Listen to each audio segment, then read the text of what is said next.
Mas há um Deus nos céus que revela os segredos. Ele revelou o que vai acontecer no fim dos dias.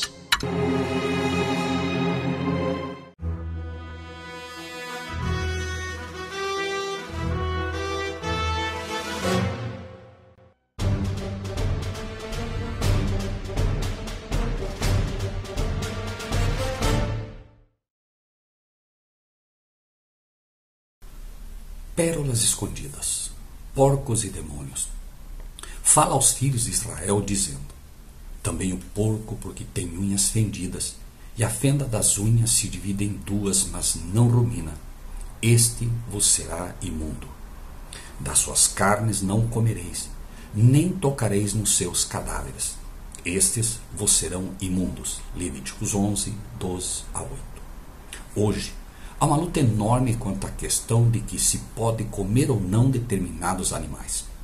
Há os que acreditam que o Novo Testamento eliminou estas ordenanças e os que acreditam que elas seguem em vigor. Vejamos. Número 1. Fala aos filhos de Israel.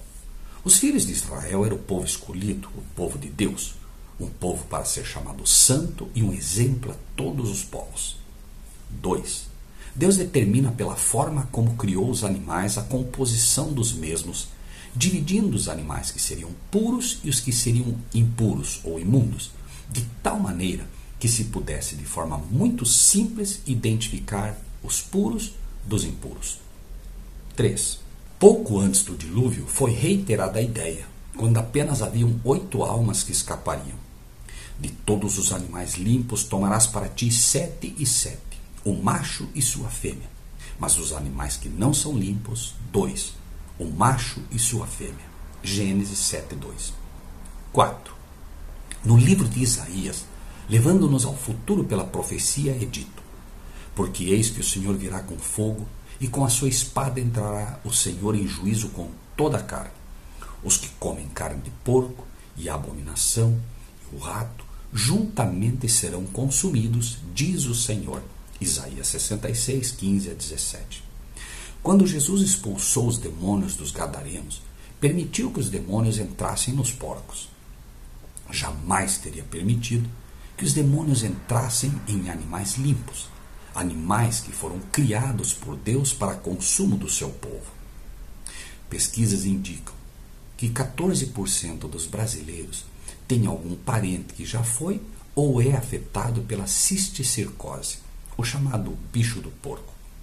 O rim mais compatível com o do ser humano hoje é o do porco, dizem.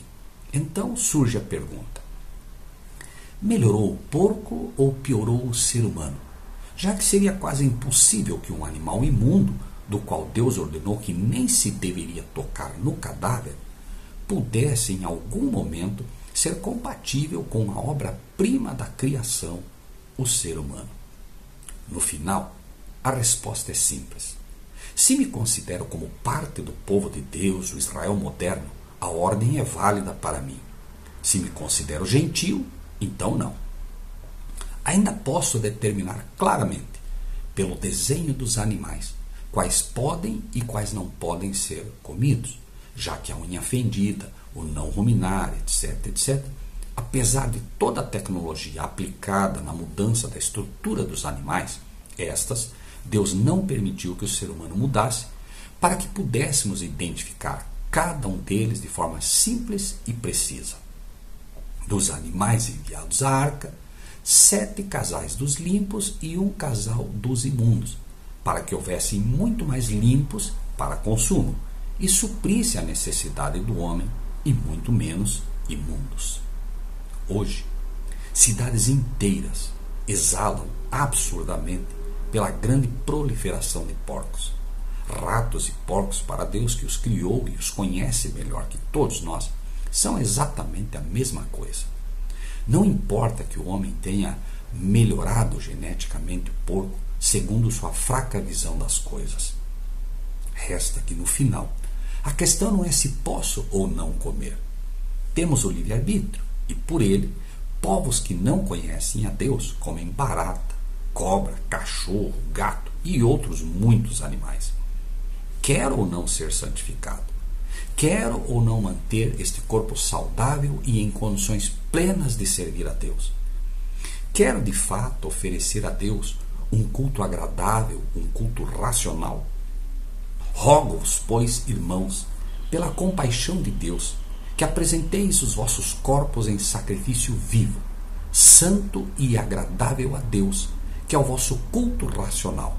Romanos 12, 1. Muito em breve, o organismo do ser humano estará tão debilitado que aqueles que continuarem fazendo uso de alimentos proibidos por um Deus que só quer o melhor para nós serão mortos aos milhões pelas epidemias e pestes que virão. O coronavírus é um exemplo.